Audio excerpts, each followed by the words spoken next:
a Perón le ordenan regresar a Buenos Aires. Y fíjate, Eduardo, ¿quién lo reemplaza? Lo reemplaza el mayor Eduardo Lonardi. El mismo que 17 años después lo derrocaría. Y Lonardi no tenía nada de experiencia en el ámbito de la inteligencia militar, si bien era un militar de una intachable foja de servicios. Y a Lonardi, si bien algunas cuestiones de la operación no le cerraban, pide órdenes a Buenos Aires y en Buenos Aires le dicen: cierre la operación, esto es, pague los documentos. Y cuando estaba fotografiando Lonardi los documentos, la Policía de Investigaciones de Chile lo detiene, a él y a toda la cédula. ¿Y cuánta gente intervino en esa célula de espías sembrada por Perón? Y había empleados de la embajada, había un ex militar chileno, Leopoldo Jañez, había un fotógrafo argentino, Alejandro Arseno, que todos fueron condenados y expulsados del país. Lo que yo cuento en el libro, si bien en Argentina era un poquito conocido, este libro está basado en la causa chilena. Ajá. Es esto, ¿no? Esta es la portada de la causa, debe ser. Juzgado militar, segunda fiscalía, ¿es eso? Sí, sí. Esa era la portada de... La portada de la causa. De la causa. Una causa que por años se consideró perdida en un incendio y que yo la encontré. No te puedo creer. ¿Dónde la encontraste? ¿Estaba en Chile o acá en Argentina? Estaba en Chile traspapelada. No te puedo creer. ¿Esta foto qué es? ¿Qué indica? A ver, si la esa foto. Esa foto, fíjate, arriba de todo está Perón. Acá. Ahí, jovencito. Sí. Esta foto es en la Embajada Argentina en Chile en el año 36. Qué joven está Perón, claro. Jovencito, él fue con su primera esposa, Aurelia Tizón. Mirá vos. Mirá vos. Y... En Chile ahí la esposa ya empezó a evidenciar los síntomas de la enfermedad que la llevaría a la muerte. Ajá. 2 años más tarde. ¿Qué era cuál? Recordemos. Que era el cáncer de útero. Mirá vos. Las 2 mujeres de Perón murieron de cáncer. Exactamente. Es muy impresionante. Ahora, este Perón del 36 al 38, dijiste más o menos. Sí, del marzo del 36. Ni soñaba con ser presidente de la República ni formar el peronismo, ¿no? No, Eduardo, pero vos fíjate, si vos estudiás la foja de servicios de Perón, siempre estuvo en lugares de poder. Antes de ser agregado militar, él fue ayudante del ministro de Guerra en la Argentina. Bueno, tenía una inteligencia, ¿no? Era un tipo con un bocho impresionante, ¿no? Sí, sí, él siempre estuvo en lugares muy relacionados al poder. Sí, ya sí. después del golpe del 30. Esta foja del documento, ¿qué es? A ver si lo podemos ver. Esto que estamos viendo. Eso es el código secreto que inventó Perón para comunicarse con su célula de conspiradores. Esa es una clave criptográfica. Qué impresionante. Qué impresionante. Que nadie entendió. ¿Vos tampoco? No. ¿No lo pudiste descifrar? Los cómplices de él nunca lo pudieron entender. Nunca, ¿no? No. Pero fueron uno de los documentos que los investigadores chilenos hallaron en los distintos allanamientos que hicieron. Mirá vos, Perón era James Bond en Chile. Y vos sabés que en el lugar donde vivía, en el departamento donde vivía, esparcía arena en la terraza para advertir la presencia de extraños a la noche, por ejemplo. Eso contado por él. Se sentía perseguido. Claro. Mirá vos. Perón era una personalidad muy carismática. Enseguida entró bárbaro en la sociedad chilena, se hizo amigo, era amigo del presidente, Alessandri, era amigo de los militares. Contame anécdotas que sepas de eso. Él por ejemplo, él vivía en un barrio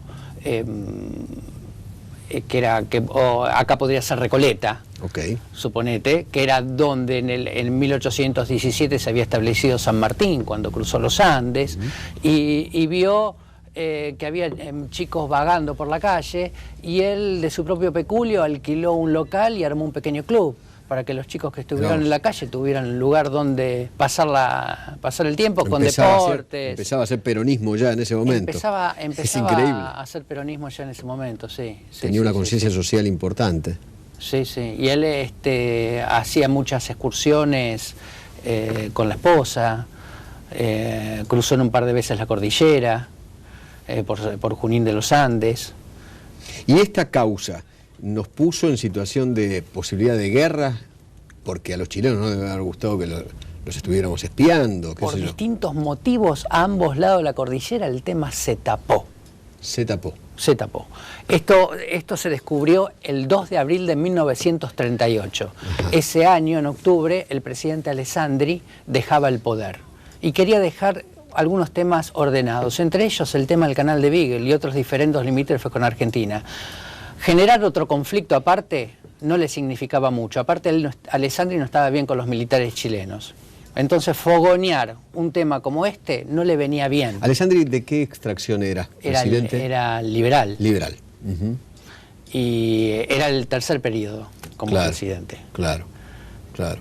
Y en Argentina, si bien el presidente Ortiz, que hacía poquito había asumido, le había prometido a Alessandri castigar a los culpables, esto es, a Lonardi, echarlo del ejército, nunca lo hizo. Nunca lo hizo.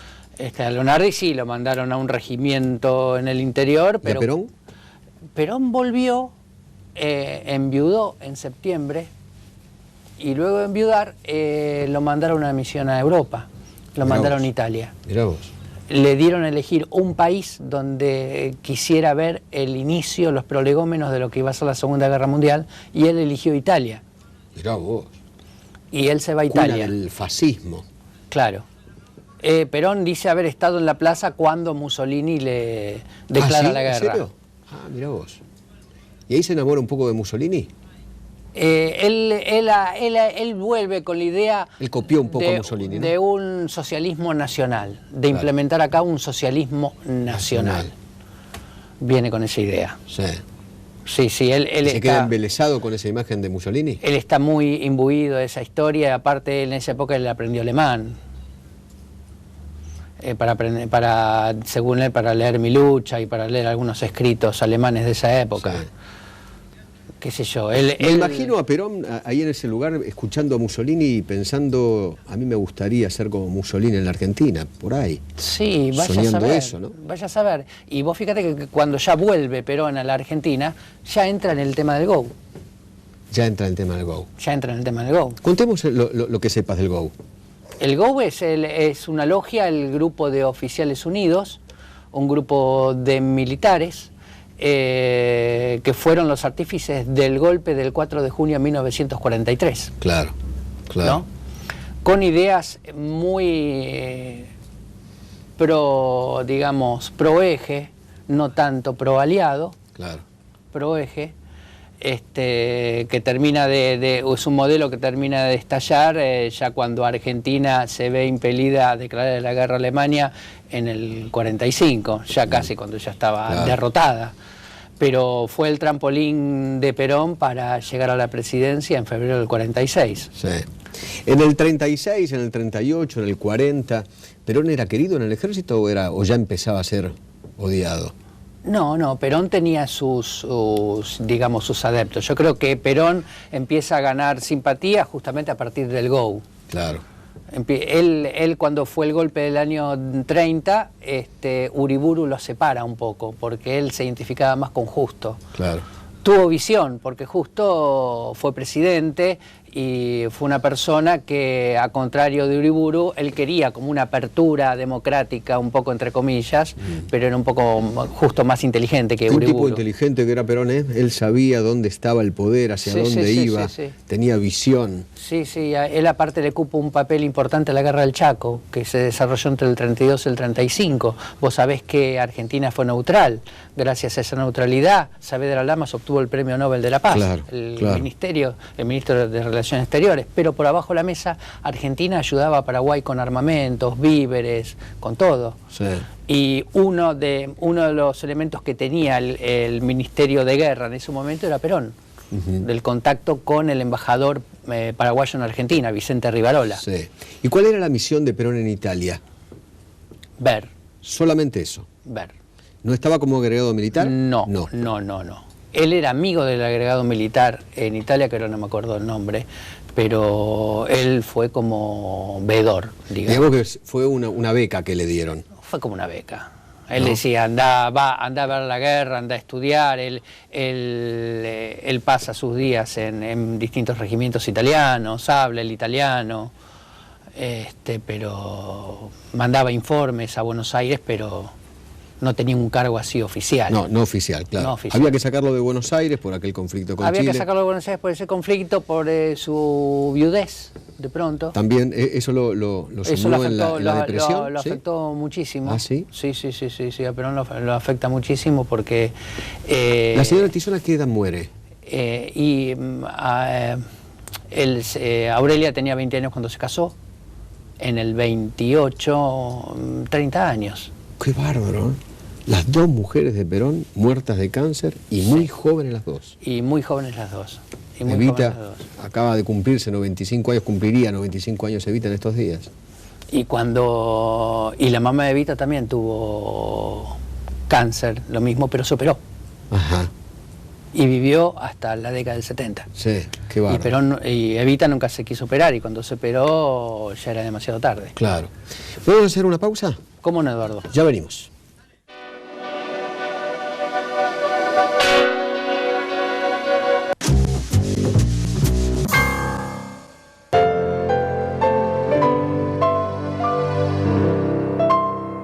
Hospetax, obra social de peones de taxis, siempre velando por la salud de la familia taxista. Hospetax, una obra social idónea y solidaria comprometida con sus beneficiarios.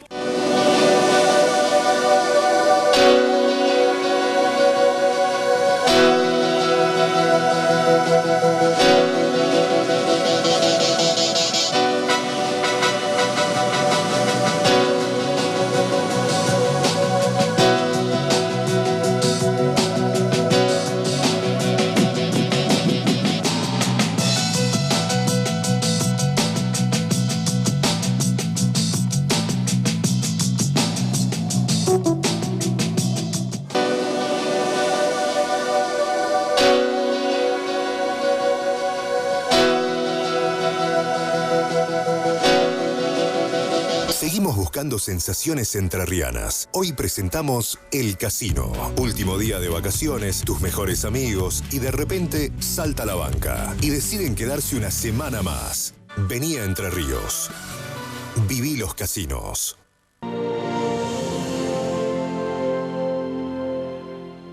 Ley Penal Tributaria. Pagar es la única opción. ARBA.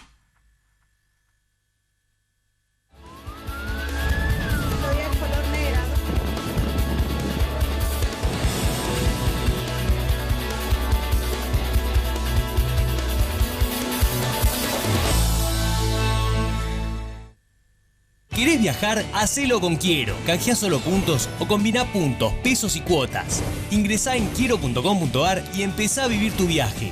Inscribite ya y disfruta tus vacaciones. Banco Galicia, cada día más. Aprovecha la promo Más Asegurás, Menos Pagás de Provincia Seguros. Llama al 0810-222-2444. Consultá con tu asesor de seguros o en nuestras sucursales. Buenos Aires es grande y con Provincia Seguros, tu tranquilidad también. Seguimos buscando sensaciones entrerrianas. Hoy presentamos Termas. El agua caliente en tu cuerpo, el sol del atardecer y la sensación de haber hecho algo bueno y saludable para vos. Vení a Entre Ríos. Viví las termas. En Varela, contribuir es ganar. Pagando todas las tasas municipales, participás de un sorteo por un 0 kilómetro e importantes premios. Registrate en www.varela.gov.ar. Mi corazón con el Kini late más. Dale, prendete. Vos también hacete fanático al ritmo del Kini 6 y vení a festejar todas las semanas.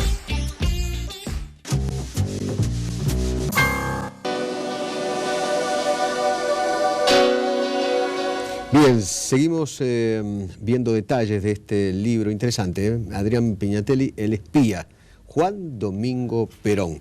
Y aquí llego a un capítulo que es Contactos nazis. Ya me empieza a hacer ruido, ¿no? Porque tanto se habló de Perón y el contacto con los nazis, y cuando terminó, ¿no?, la guerra, nazis que vinieron a Argentina. ¿Tenía ya en esa época, en el 36, contactos nazis? Sí, señor. Vos sabés que cuando Perón llega a Chile, que yo te comenté que enseguida se adapta a la sociedad chilena, sí, él buscaba contactos políticos y empresarios. Y entre ellos se cruzó con una persona que espero pronunciarlo bien, August Siebrecht, que era el presidente de la Cámara de Comercio alemana-chilena. Ajá. Que todo el mundo sabía que era un espía nazi porque hasta él se jactaba de los contactos que tenía con la cúpula del nazismo. Estamos hablando del año 36. En Chile eran todos espías, una cosa de loco. Y él era presidente de una compañía eléctrica. Él había nacido en Bremen, vino a la Argentina donde se casó con una argentina y de ahí fue a Chile. Y tuvo contactos con Perón, tuvo relación con Perón. Y fíjate la prueba de la estrecha relación que tenía con Perón, que cuando termina la Segunda Guerra Mundial, a este Siebrecht lo extraditan a Estados Unidos y los estadounidenses lo ponen preso por espía. Y en la Argentina, ya Perón como presidente, encarga que lo liberen, buscan cómo liberarlo. Mira vos, se hizo muy amigo entonces. Y tal es así que en el año 47 este August Siebrecht aparece viviendo y trabajando tranquilamente en Buenos Aires. ¿En serio? Sí. ¿Y qué hacía? Él era empresario. Empresario. Mira vos. Era empresario y este Siebrecht se une a una larga lista de fugitivos nazis que recibieron asilo, acá. Que recalaron acá. Triepke, por ejemplo, para recordar uno. Eichmann, claro, Mengele. Claro. Hubo muchísimos. Así que en el 36 es cuando empieza el contacto de Perón con los nazis, a través de este señor. Sí, yo no sé si antes habrá tenido algún tipo de contacto. Acá en la Argentina la comunidad alemana era importante. Sí. Vos sabés que el almirante Canaris ya había venido, cuando era jefe de inteligencia del partido nazi, antes de la guerra, ya había venido a Bariloche a ver posibles lugares donde instalarse. Ah, mira vos. Ya conocían el sur perfectamente porque era muy parecido lo que es el paisaje alemán y austríaco. Sí. ¿Qué pasó con Lonardi? ¿Tuvieron algún enfrentamiento? ¿Se llevaban bien, mal? Lonardi lo reemplaza a él en Chile, ¿no? Lo reemplaza él en Chile. Acá hay algo muy jugoso que son las memorias inéditas de la viuda de Lonardi, Mercedes Achával, unas memorias que la mujer escribe en la década del 70 sobre toda la vida que pasó con Lonardi, y hay un capítulo de Chile. Y la esposa de Lonardi recuerda a Chile como el comienzo de una aventura, porque a Lonardi iba a ir originalmente en un viaje de estudios a Alemania, cosa que se frustra. Sí. Y le dan la agregaduría militar en Chile. ¿Para que sea espía? Viaje de estudios, de perfeccionamiento. Sí. Pero el tema era que iba a continuar la obra de Perón como él no espía. Sabía. Él no sabía. Él no sabía. Él llega en enero del año 38, Lonardi, a Chile pensando que iba a ser un agregado militar, y Perón lo pone al tanto. Perón se queda con Lonardi todo enero y febrero en Chile. Explicándole todo. Y entre ellos esta operación. Ambos matrimonios compartían todo el día juntos. Ajá. Le explicó la operación. Cuando estalla el caso, a Lonardi lo echan. Hacía 2 meses que estaba en Chile, presentado ante todos los agregados militares, ante el presidente, y lo echan con lo puesto. Claro. A Lonardi esto le causó una úlcera, perdió 20 kilos de peso. Lonardi venía con una foja de servicios impecable, intachable, claro. Y esto era una vergüenza terrible. La esposa de Lonardi, como estaba en las reuniones que su marido tenía con Perón sobre este caso en particular, fue a verlo a Perón a Buenos Aires, cuando ya estaban todos en Buenos Aires, que Perón vivía en un departamento de la calle Redondo. Va a verlo una noche a Perón, una noche de lluvia, y la mujer le dice a Perón: hacete cargo con mi marido, compartí la responsabilidad, porque yo escuché perfectamente bien las órdenes que vos le diste, y él las cumplió tal cual. Claro, porque todo el trabajo grueso ya lo había hecho Perón. Lo había hecho Perón. No Lonardi. Lonardi solamente tenía que heredó una operación que ya estaba muy avanzada. Sí. Y la mujer le dice: hacete cargo, compartí la responsabilidad. ¿Y qué le dijo Perón? ¿Sabés lo que pasa? Que las mujeres no tienen que participar en este tipo de reuniones, porque nunca entienden nada, y le cerró la puerta en la cara. Qué bárbaro. Eso creó un resentimiento terrible con la esposa de Lonardi. Y con el mismo Lonardi, me imagino, ¿no?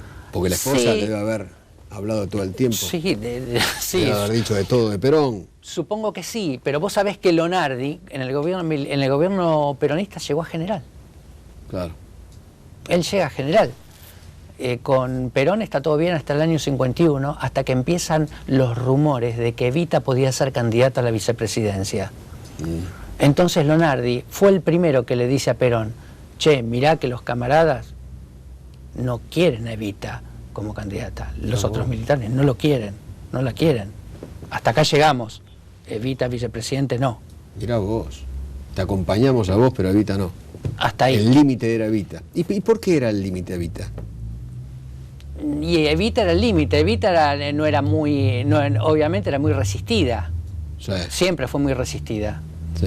mismo por su personalidad, siempre fue muy eternamente resistida por los sectores. Y Perón... Bueno, muchos dicen, a ver, aquellos que vivieron en esa época, que hasta el propio Perón llegó a usar a Evita para su propio poder. Puede ser, el velorio de Evita duró 20 días. Claro. No terminaba más. Claro. Como el de Chávez. Claro. Como el de Chávez. Duró 20 días. Y ahí fue cuando Lonardi pide el retiro, en el año 51. Ajá. ¿Te acordás que hay una revolución en septiembre del 51 por Menéndez? Claro. Que es abortada. Ahí Lonardi pide la baja. ¿Qué otras operaciones, si es que existieron, de espía de Perón ahí? Y vos sabés que cuando fue el golpe Espionaje. del 6 de septiembre del 30, Perón, si bien es relegado, lo mandan como profesor de Historia Militar en el Colegio Militar. Pero le encomiendan una misión de marcadora de límites en el norte del país, entre la frontera paraguaya y boliviana, justo en lugares que meses más tarde iban a ser escenarios de cruentos enfrentamientos entre paraguayos y bolivianos en la Guerra del Chaco. Fueron 74 días donde Perón integró esta comisión de marcadora de límites que en realidad, según García Lupo, tenían otros motivos. ¿Cuál era? El de provocar, el de acelerar el enfrentamiento armado entre estos dos países. Mirá vos. Argentina tenía muchos intereses geopolíticos en la zona. El ejército argentino, ¿qué quería? Sesionar Santa Cruz de la Sierra, que es el departamento más rico de Bolivia, y armar una república independiente. Ah, mirá vos. Que sea tapón con Bolivia y que sea tapón con Brasil. Mirá vos. Hasta le encomienda a un historiador muy reconocido, Enrique de Gandia, que escriba un libro, él escribió un libro, sobre las ventajas de que Santa Cruz de la Sierra sea una república independiente. Y esta fue una operación del ejército argentino. ¿Y Perón ahí tuvo mucho que ver? Y Perón tuvo que ver porque era... ¿Y qué hacía? ¿Provocaba a los bolivianos y a los paraguayos para que se pelearan entre sí? Él tenía que... No se llegó a concretar esta operación, pero él con un grupo de soldados tenían que disfrazarse de soldados bolivianos y atacar adrede a los paraguayos para provocar un conflicto. Una locura. Es claro. Una locura. Es una locura, pero en esa época Argentina era un país muy potente, era muy importante, era árbitro, era rico, y si bien había pasado la década, el crack del 29, era en la región, pesaba y mucho. Era el número uno, no como es ahora. No. Claro. Brasil es la número uno y nosotros vaya a saber dónde estamos. Así es. En esa época... todos miraban a Argentina. Miraban a Argentina. Claro. Incluso Estados Unidos. Para bien y para mal, ¿no? Sí, para bien y para mal, sí, claro. Incluso Estados Unidos. Incluso Estados Unidos. Con Perón ya vamos a tener muchos roces con Estados Unidos. Ya Perón en el poder, ¿no? Ya Perón en el poder. Claro. Siempre Argentina se inclinó por Gran Bretaña. Claro. Pero sí, ahí ya tuvo que ver... Sprill Braden estuvo en la Argentina cuando fueron las negociaciones por la Guerra del Chaco. Ajá. Era uno de los delegados norteamericanos. Pero no se juntó con Perón. No participó de eso, nada que ver. De eso, pero Braden ya conocía a Buenos Aires de esa época. Perón en ese momento se disfrazaba de soldado en esa época boliviano. tenía otras tareas. Qué loco. Sí. ¿Y alguna otra operación? ¿Te acordás? No, de esa operación, después la de, obviamente la de Chile, la de Europa, y ya después él es está con Ogowi ya como presidente. Claro, claro. Él niega ser espía, él cuando ya es anciano le preguntan, pero a mí el gobierno chileno me condecoró, si yo hubiese sido espía, me hubiese condecorado. Sí, bueno. El espía, Juan Domingo Perón, de Adrián Pignatelli. Gracias, Gracias por la invitación, gracias. de verdad. Muy a usted lo espero el próximo martes. Muchísimas gracias.